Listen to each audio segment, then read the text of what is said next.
তেলে তেল তেলে জীবনটা গোলমেলে, আগে পিছে দিলে তেল খেয়ে। নেতারা চরণে তেলে, জনগণে খায় তেল, মতের অমিল হলে ফে।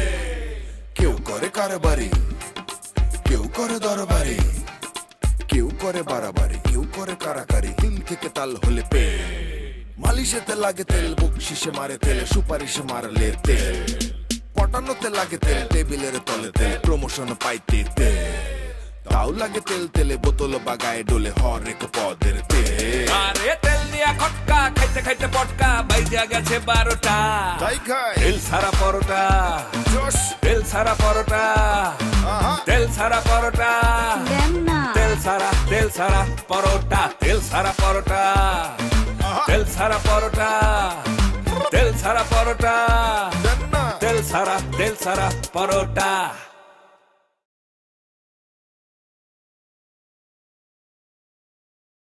শোনো, এখনো সময় আছে, তুমি ঠিকমতো লাইনে আসো। কারণ আমি তো দেখছি, আমি বুঝছি, ঠিক আছে যে আমার তোমাকে ছাড়া চলবে না, হবে না। কারণ একজন মানুষকে তো ভালো লাগতে পারে, ভালো লেগে গেছে, তো আমার কোনো উপায় নাই। তুমি আমাকে যতই অ্যাভয়েড করার চেষ্টা করো, কোনো লাভ নাই তো, পারবো না তো তুমি। শোনো, আমি একটা কথা বলি তোমাকে। বলো। তুমি যে একটা রাতে দোহাই দিয়ে আমার পেছনে এভাবে লেগে আছো, সেই রাতে আমি একটা পার্টিতে ছিলাম, আমি আমার ফ্রেন্ড সার্কেলের সাথে একটু মজা করছিলাম। আমার এরকম কোনো ফোন কলের কথা মনে নেই, তোমাকে আমি অসংখ্য বার বলেছি, আমি এখনো বলছি। আমার কোনো কিছু আমি কোনো কিছু রিকল করতে পারছি না। তুমি যেসব কথা বলছো তো বানিয়েও তুমি বলতে পারো। আমি আমি আমি আমি আমি আমি আমি বানিয়ে বানিয়ে কথা বলবো না। এরপরের কাহিনী, হ্যাঁ, ওটাই কি শেষ? খুট করে তুমি বলতেছো যে না, আমাদের দুজনের পথ আলাদা, আমি আমি আমি তোমাকে আসলে ওইভাবে চিন্তা করি না। কেন? এর আগের কথাগুলো, এর আগের সিচুয়েশন, এগুলো ওকে ওকে ওকে, তোমার সাথে আমি এখন এই বিষয়ে আর কোনো কথা বলতে চাই না। প্লিজ তুমি এখন এখান থেকে যাও, আমার এখানে। না না না, আমি যাবো না তো, আমি যাব না। আমি এটার একটা সলিউশন চাই। আমি কি সারা জীবন কেমন পর্যন্ত এইভাবে আমি তোমার পিছে ঘুরতে থাকবো? আর এটা কি যুদ্ধ? হ্যাঁ, তো এটা কি যুদ্ধক্ষেত্র? ইসরায়েল ফিলিস্তিন যুদ্ধ যে চলতেই থাকবে? তোমার সাথে কি আমার সেই যুদ্ধের সম্পর্ক কেমন পর্যন্ত চলবে? নো, আমি এটা একটা সলিউশন চাই, এবং সলিউশন এই মুহূর্তে তোমাকে দিতে হবে। আমি এই মুহূর্তে তোমাকে কোনো সলিউশন দিতে পারবো না। তুমি এখন এখান থেকে যাও, তোমার সাথে আমি পরে কথা বলছি। ঠিক আছে, আমি গেলাম। আমি যাচ্ছি, তোমার প্রতি সেই রেসপেক্টটা রেখে, তোমার কথার প্রতি আমি রেসপেক্ট রেখে আমি গেলাম। তা আমার ব্যাপারটা তুমি মাথায় রেখো।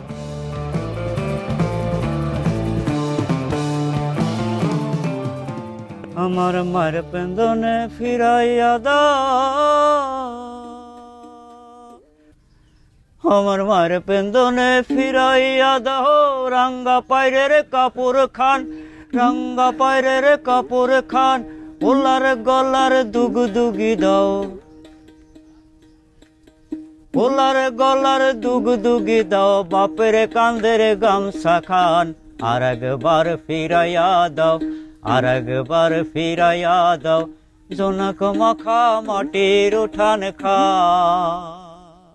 আর একবার ফিরাইয়া দাও, রাঙ্গায়াও সেরে গরম ভাত জারি সারি গান, রাঙ্গায়াও সেরে গরম ভাত জারি সারি গান, রাঙ্গায়াও সেরে গরম ভাত জারি সারি গান।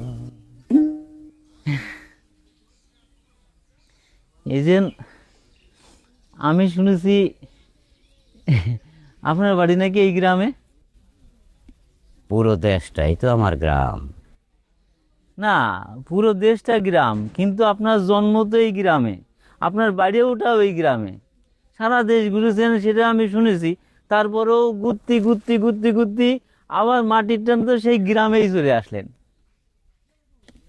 এইটাই তো গ্রাম, এইখানেই আমার জন্ম। তা 50 বছর পরে আসলাম গ্রামটারে দেখতে, আবার চলে যাব। সারা দেশই তো আমার গ্রাম। আপনি 50 বছর ধরে তো ঘুরেছেন সারা দেশ, না? ঘুরে ঘুরে ঘুরে ঘুরে ঘুরে ঘুরে যাইয়ে ওই তিলের খাজা কোম্পানি তাকে কাছে থেকে ধরা খাইছেন। আপনিও সেই খবর জানেন? জানো না কেন, আমার তো সব খবর রাখতেই হয়। ও, তা আমারে একটা ব্ল্যাঙ্ক চেক ধরায় দিছে ওই তিলের খাজা কোম্পানির মালিক। কইছে যে এই চেকে আপনি মাসে মাসে যা খুশি অ্যামাউন্ট লেখা নেবেন। আপনি শুধু আমার একটা করে গান লেখা দিবেন। হ্যাঁ, আর আপনি আমার এখানে চাকরি করবেন। ও তো জানে না যে এই বাউল টাকা দিয়া কেনা যায় না। লাথি মাইর টাকার উপরে আমি চলে এসেছি। ও আর শোনেন, আমার সাথে কি করেছে, আমি তো হাটে তিলের খাজা বেচতাম, আমারে তো ধরে নিয়ে গেছে। ধরে নিয়ে যায় কছে কি তুমি আমার বাপ। হ্যাঁ, কিরাম ঠাই ওর বাপের মধ্যে নাকি আমি দেখছি তুমি আমার বাপ। আমারে বিশাল বড় একটা বাংলো দিছে, আর বাংলোর সাথে আবার একজন লোকও দিছে। কইছে তুমি কি খাবা, কোন জায়গা থাকবা, কি করবা সব, আর ঘরের মধ্যে কি ঠান্ডা লাগে সব কইছে কি, আর পোশাকও আমারে দিছে। হ্যাঁ, পোশাক দিলি কিরাম টাইট টাইট ঠাই ওরে, ওই ফোরে থাকা যায় নাকি। আমি ওগুলো ফেলা টেলা কইছি কি আমি বাড়ি যাবো। ওরে বাড়ি যাবো, বাড়িতে দিলের খাজা বানাবো, বানায় আটে বেচবো, বাচ্চারা নিয়ে খাবে। কি সুন্দর না, ওনে থাকা যায়। আমি সব ফেলা দিয়ে চলে আসি। ভালো বলছেন, বাদ দেন এইসব। আমি বাউল মানুষ, পথে পথে গান গায়ে বেড়াবো, গান গাওয়াটাই আমার কাজ, বাদ দেন। আর শোনেন, আমি তো কি করব, ওই তিলের খাজা বানাই আর আটে বেশি, আর বাকি সময় ওই ধান লাগাই। আমি তো কৃষক মানুষ, আমার বাপ ছিল কৃষক, আমরা ওই তিলের খাজাও বানাই আবার ধানও লাগাই। গ্রামের মানুষ এগুলো করবো না? সে তাহলে আবার একটা গান ধরেন। ঠিক আছে, গাই। মনা ভাই কও আমায়, হিন্দুকে মুসলমান, কোন জাতে সে ভগবান, বসতি কোথায়? কাশীতে বাস করেন তিনি, মক্কা কিংবা মদিনায়। মনা ভাই কও আমায়, হিন্দুকে মুসলমান, কোন জাতে সে ভগবান, বসতি কোথায়? কৃষ্ণ খ্রিস্ট আল্লাহ কি কালী কি আসল নামটি হয়? কি নামেতে ডাকলে দয়া করেন দয়াময়? মঠ মসজিদ মন্দিরেতে সমভাবে পাওয়া যায়। মনা ভাই কও আমায়, হিন্দুকে মুসলমান, কোন জাতে সে ভগবান, বসতি কোথায়? দিন দুনিয়ার মালিক যিনি, তার কাছে ভাই সব সমান। দিন দুনিয়ার মালিক যিনি, তার কাছে ভাই সব সমান। মুসলমানের আল্লাহ যিনি, হিন্দুর তিনি ভগবান। দিন দুনিয়ার মালিক যিনি, তার কাছে ভাই সব সমান। নদী চলে সাগর পানে, সত্য কথা কে না জানে? নদী চলে সাগর পানে, সত্য কথা কে না জানে? যাই বলো, হাটে কিন্তু অন্য একটা ব্যাপার থাকেই। যতগুলো হাটে গেলাম ততগুলো হাটে ভালো লাগে। কেমন লাগে ডিজেল? জি স্যার। আর তবে স্যার, মানে এই হাটের একটা পিঠি আছে, মানে দেখতে তেলের পিঠার মতো, কিন্তু নাম হলো পিঠি, একটু শক্ত শক্ত। খাইতে কিন্তু স্যার খুব মজা স্যার, বিশেষ করে কাঁচামরিচ দিয়ে খাইতে। ওরা করে কেউ যে শ্যান ধরে মাইবা বিক্রি করে, লগে বার করে একটা কাঁচামরিচও দেয়। জি স্যার, আমি আর মিস্টার ডিজেল সাহেব এটা স্যার গত হাটে এসে খেয়েছি স্যার। আর স্যার আমি আর মিস্টার ডিজেল সাহেব সারা গ্রাম তন্ন তন্ন করে স্যার খুঁজেছি, খুঁজে একটা বিষয় নিশ্চিত হয়েছে স্যার, মোতালেব সাহেব আর বাউল ভাই একই গ্রামের বাসিন্দার স্যার। আর স্যার এই যে বটতলা দেখতেছেন, এই বটতলায় বাউল ভাই গত হাটে কিন্তু স্যার গান গেয়েছিলেন। আর স্যার এই যে ব্রেঞ্চ, এই ব্রেঞ্চে স্যার এই মোতালেব সাহেব আর বাউল ভাই দুইজনে বসে দারুণ খুশ গল্প করেছেন। নিজেদের মধ্যে দেখলাম খুব ইন্টারেস্টিং, তারা সুখ দুঃখের আলাপ করতেছেন স্যার। জি স্যার, মানে উনি ঠিকই বলছেন, কিন্তু একটা ভেজাল ঘটে ফেলছে। মানে ওনারা দুজন একই গ্রামের না, পাশাপাশি গ্রামের। সাদুল্লাপুর গ্রামে হইল বাউল সাহেব, আর আবদুল্লাপুর গ্রাম হইল আমাকে Motaleb Saheb. Yes sir, yes sir. আর একটা কথা স্যার, এই যে আমরা সাদা চোখে যা দেখি, মানে সাদা চোখে আমরা গরিব গরিব কি দেখি, সহজ সরল, কিন্তু আসলে না, তারা সহজ সরল না, তাগুর মধ্যে কিন্তু অনেক বিষয় আছে, তারা খুব ক্রিটিক্যাল স্যার। জানি কি জি স্যার, মানে আপনার মনে হয় ব্যাপারটা পুরোপুরি ক্লিয়ার নেই স্যার, ক্লিয়ার করতেছি। এই যে মনে করেন আপনি উদার মনে আপনি এগুলোর জন্য কত কিছু করতে চাইলেন, বিশেষ করে এই মোতালেব সাহেবরে আপনি উদার করে সব কিছু দিয়ে দিচ্ছেন, তার একটা বাংলো দিয়ে দিচ্ছেন, সে যখন যা খাইতে মন চাইছে তা দিচ্ছেন, তারা বলছে কোটি কোটি লক্ষ লক্ষ টাকা আমি আপনাকে দিয়ে দিচ্ছি, আপনি বলছেন আমার বাবা, কিন্তু সে কি করলো, সে চোখ পাল্টি দিয়ে লাথি মেরে সব কিছু ফেলায় সে চলে গেল। ক্রিটিক্যাল লোক না হলে তো এটা করতো না স্যার। আসলে যে বাউল ভাইকে তো আপনার ব্ল্যাঙ্ক চেক লিখে দিলেন, তুই দেখলেন কিভাবে সব ফেলে দিয়ে চলে আসলো। এবং আরেকটা বিষয় স্যার, এই যে এই লোকরা এই হাটে, এই গ্রামে ঘুরে ঘুরে কি করতেছে জানেন, ঘুরে ঘুরে গান গাইতেছে, আর সন্ধে আপনার নামে যা তা বদনাম করে বেড়াচ্ছে। জি স্যার, সন্ধে। হ্যাঁ, আর এদের কাজই হইতেছে এইসব বদনাম করে বেড়ানো। তারা সবকিছু পাবে, খাবে, তারপরে বাইরে হয়ে গিয়ে বদনাম করবে। আচ্ছা হয়েছে, জি স্যার, আপনার ইমেজটা স্যার ধকচক হয়ে দিচ্ছে। আপনাদের কথা হয়েছে। জি স্যার। জি স্যার। আপনি ডিজেল কোন পরিবার থেকে আসছেন? পিএস, আপনার পরিবারের ব্যাকগ্রাউন্ড কি, আমার ব্যাকগ্রাউন্ড কি? আমরা কিন্তু ওই একই শ্রেণীর, ওই গরিব ছিলাম। আর গরিব কিন্তু ক্রিটিক্যাল হবেই, অভাবে, অনটনে, দুঃখে কি করবে, অসহায়, তখন কি করে? তাদের মাথায় কাঁঠাল ভেঙে খায়। কারা খায়? আপনার মতন, তার মতন, আমার মতো টাউটরা, বাটপাড়রা, যারা আঙুল ফুলে কলা গাছ হয়েছে। আমি জানি আপনি আমাকে হিস্ট্রি শোনাচ্ছেন কেন। আমাদের ইতিহাস খুব ক্লিন। আমরা যার খাই তারই ধ্বংস করি। আমরা যে পথে খাই সেই পাথগুলো ফুটা করে দিই। মানে স্যার, তাহলে আপনি যে উদার মনে এত কিছু মোতালেব সাহেব দিচ্ছেন, ওই বাউল সাহেবকে ব্ল্যাঙ্ক চেক দিচ্ছেন, সবকিছুর মধ্যেই রহস্য আছে, মানে কাঁঠাল ভেঙে খাইতে চেয়েছিলেন। ডিজেল, আমার ক্যারেক্টার নিয়ে কথা বলতে চাচ্ছেন আপনি? আপনি আমার অধীনে চাকরি করেন, আমি উদার মনেই করতে চেয়েছি, তাই উদার মনে বলতে চেয়েছি আপনাদেরকে। আপনাকে বলি নাই আমি কৃষক হতে চাই? জি স্যার। জি স্যার। আমি বাংলার মানুষের সঙ্গে মিশে যেতে চাই।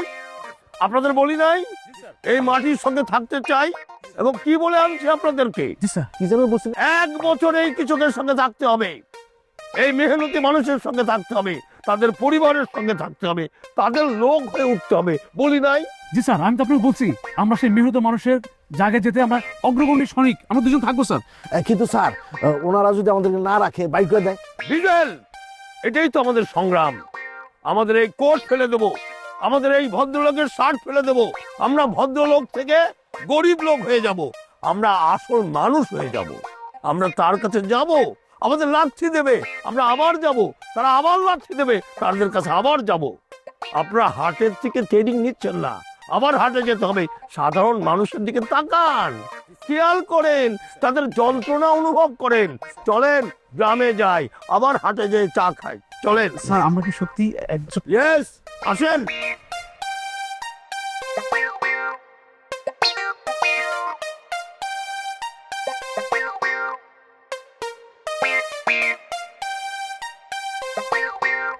আচ্ছা সাহেব, আমি তো একটা প্লট পেয়ে গেছি। মানে কি? মানে কি? প্লট পাইছি মানে কয় কাঠা সারি দিছে? আরে শুনেন, ওই আপনার মানে খাসলত পাল্টালেন না আপনার। আমি বলি ডানে আর আপনি বলেন বাই। আরে আমি একটা সিনেমার প্লট পেয়েছি। তো এটা কইবেন তো, আরে টিপে টিপা কথা যদি বলেন, কুসুমটা না বলেন, কইবেন তো সিনেমার প্লট পাইছেন। প্লট মানেই তো আমি তো মনে করছি যে 5-10 কাঠা পাই গেছেন, বাংলো বাড়িতে আইছেন। হ্যাঁ, কিন্তু আপনি মনে করলে তো চলবে না, আমার কথাটা তো শুনতে হবে। বলেন। এই যে গ্রামে আসলাম, স্যার আমাদেরকে কেন নিয়ে আসলেন? একটা বিপ্লব ঘটাবে। ঠিক আছে, এই গ্রামে এসে আবিষ্কার করলাম এক বাউল। সেই বাউল, যে বাউল স্যার তারা দিয়েছিল অফিস থেকে। ঠিক আছে, আমার সিনেমার নাম হবে বাউল, আর প্রধান ক্যারেক্টার যে অভিনয় করবেন আমাদের এই গ্রামের বাউল। ঠিক আছে, আমি তার আত্মজীবনী নিয়ে একটু ছবি বানাতে চাই। আবার একটা আকামে নামছেন, বাউল নিয়ে আপনি সিনেমা বানাবেন না? মানে আপনার চিন্তা ভাবনা পারবেন আপনি? বাউলের যে ওজন, বাউলের ওজন বুঝেন? হ্যাঁ, বাউলের ভিতরে যে একটা বিমূর্ত অ্যাবস্ট্রাকশন আছে, এটাই তো আপনারা বুঝেন না। বুঝেন? বিমূর্ত বুঝেন? একজন আর্ট ডিরেক্টর কিন্তু চেনেন না। চিনেন? আপনারা তো চিনেন, আপনাদের চেনা জানা শোনা তো ওই যে আবুল হোসেন মেহরাব জাহিদের মতো সীমাবদ্ধ। আপনারা কি ওই যে ডেভিড হুইটলিকে চিনেন? হ্যাঁ, আপনারা কি ওই যে হ্যান্স রিচার্ডকে চিনেন? চিনেন না তো। আপনার তো মগজ তো মনে করেন সাইদুল্লাহপুর ঘাট থেকে ওই গুদরা ঘাট পর্যন্ত সীমাবদ্ধ। কেমনে পারবেন? তো পারবো কি করে সেটা যদি আপনি শুনেন, তাহলে তো আপনি তো এখান থেকে আমার উপর রাগ করে চলেই যাবেন আপনি। কারণ আপনি যে কালচারের উপরে দাঁড়িয়ে আছেন সেটা হলো ফরেন কালচার, আর আমি যে কালচারের উপরে দাঁড়িয়ে আছি সেটা হলো ফোক কালচার। এই যে ফোক কালচার নিয়ে ছবি বানালে দর্শক উমরি খেয়ে সিনেমা হলগুলোতে যায়। আর আপনাদের যে কি বললেন যে বিমূর্ত, অ্যাবস্ট্রাক্ট, ঠিক আছে, মূর্ততা, এই যে বিষয়গুলো বললেন না, এইগুলো ছবি আপনারা যদি বানান তাহলে সিনেমা হলে 5টা দর্শক পাবেন না। আপনারা আমার কথা শেষ করতে দেন। আপনারা এই ছবি কোথায় প্রদর্শনী করবেন? এটা করবেন কান ফেস্টিভ্যালে, নাক ফেস্টিভ্যালে, গলা ফেস্টিভ্যালে, কান ফেস্টিভ্যালে। আরে আরে বাইরে ওখান থেকে কারি কারি টাকা আনবেন, পুরস্কার আনবেন, আর বাংলাদেশের এই দর্শক আপনার ওই ছবির জীবনেও দেখবেন। জিনিসটাই তো বুঝলেন না। আরে কান ফেস্টিভ্যাল মানে মানব দেহের কান না, এটা একটা ইনস্টিটিউট, একটা ইন্টারন্যাশনাল প্ল্যাটফর্ম। এই ধারণাই তো আপনাদের নাই। আর আপনারা বানাবেন লালন লইয়া না। আরে লালন তো আপনারা বট গাছ তলে বসে দেখছেন আজীবন। এই লালন সারা জীবন বট গাছের নিচে কেন বসবে? লালন কেন ওই যে টুইন টাওয়ারের নিচে বসবে না? কেন আইফেল টাওয়ারের নিচে বসবে না? আপনারা শিল্পটাকে, দর্শনটাকে একটা জায়গায় গণ্ডিবদ্ধ করে রাখছেন। এইটা যা আন্তর্জাতিক বাজারে যাইতে পারে, কোটি কোটি মানুষের, হ্যাঁ, ওই জায়গায় যেতে পারে, এই ভাবনাই তো আপনাদের না। আপনারা যে ছবি বানাবেন ওই জটিল ছবি 5 জন দর্শকও দেখবে না, ওটা বুঝতেও পারবে না, আপনাদের গল্পও বুঝতে পারবে না, যাবতীয় যা কিছু আছে বোধগম্য হবে না। এই তো ওই দর্শকের দিকে তাকাই তাকাই থাকে আপনারা শিল্প তৈরি করেন। তো এখানে আপনাদের মানে সারা হয়ে গেছে আর কি। হ্যাঁ, একটু ক্লাসে উঠে, যাতে উঠে নিজেদেরকে একটু তোলেন, বুঝছেন? হ্যাঁ, আমাদের দুঃখ ওই যে রবীন্দ্রনাথ কোথায় চলে গেছে। হ্যাঁ, আরে তাকে স্টাডি করতে গেলে তো আমাদেরকে উঠতে হবে। এই কথা আপনাদের কয়ে লাভ নাই। আপনাকে একটা আমি কথা বোঝাই। আপনি যে বাউল নিয়ে আপনি সিনেমার কথা ভাবতেছেন, মানে বাউল কি, মানে কান টানলে যখন মাথা আসে, আপনি বাউলের কথা বসলে লালন আসবে। আরে লালন কি যেমন তেমন জিনিস নাকি আপনি নাড়াচাড়া করলে হয়ে যাবে? হ্যাঁ, এটা একটা দর্শন, ডিপ দর্শন। হ্যাঁ, আমি আপনার বিনা পয়সা একটা পরামর্শ দিই। হ্যাঁ, এই অ্যাবস্ট্রাকশন, বিমূর্ত বিষয় অনেক ভারী ভারী জিনিস, এগুলো আপনাদের মাথার গিলুর আশেপাশে আসবে না।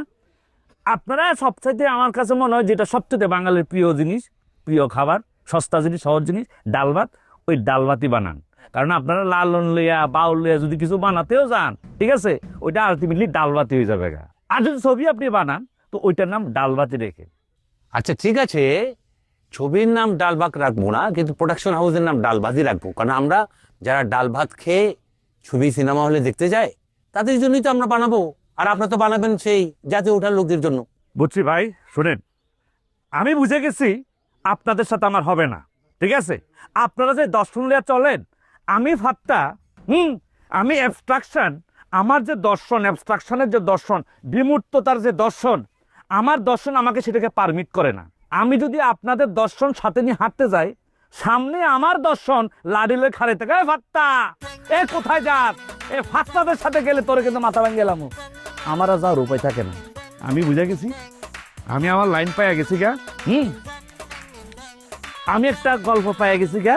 আমি বুঝছি এখন আমাকে কোন লাইনের ভিতর দিয়ে আগাইতে হবে, কোথায় খেলাটা খেলতে হবে, এটা আমি এখন বুঝে গেছি, ঠিক আছে? আপনারা জটিল জিনিস তৈরি করেন, আমার পক্ষে জটিল জিনিস বানানো সম্ভব না। আমি ডাল ভাত খেয়ে মানুষ হয়েছি, আমি ওই ডাল ভাতই বানাবো, ঠিক আছে? আমি তো পকেটে টাকা নেই, তো চাই বিলটা আপনি দিয়ে দিন। শুনেন, চীনের দুঃখ হোয়াং হো, আর আমাদের দেশের নাট্যকারদের দুঃখ পকেটে টাকা থাকে না। চাটা খাওয়ার পরে ভাই বিলটা দিয়ে দিয়ে। কত হয়েছে ভাই? একটু কমাই দিয়ে ওই পেঁয়াজ আর কাঁচামরিচ আছে, ও একটু বাগযোগ করে নেন। আমি আপনাদের মতন একজন কৃষক, এটা মাথায় রাখতে হবে। স্যার ওইটা যদি একটু না লিখে তাহলে স্যার আমাদের ব্যবসা প্রতিষ্ঠান কিন্তু ধ্বংস হয়ে যাবে স্যার। হয়ে যাক ধ্বংস প্রতিষ্ঠান। আপনাকে নিয়ে আমি একটা সিনেমা বানাবো, আর আমি সিনেমাটার নাম দিব বাউল। বাউল মানুষ, মাটির মানুষ, মাঠে ঘাটেই বেড়ায়, মাঠে ঘাটেই থাকে। আরে তেল দিয়া খটকা খাইতে খাইতে পটকা বাইজা গেছে 12টা। তাই খাই তেল ছাড়া পরোটা, তেল ছাড়া পরোটা, তেল ছাড়া পরোটা, তেল ছাড়া পরোটা, তেল ছাড়া পরোটা।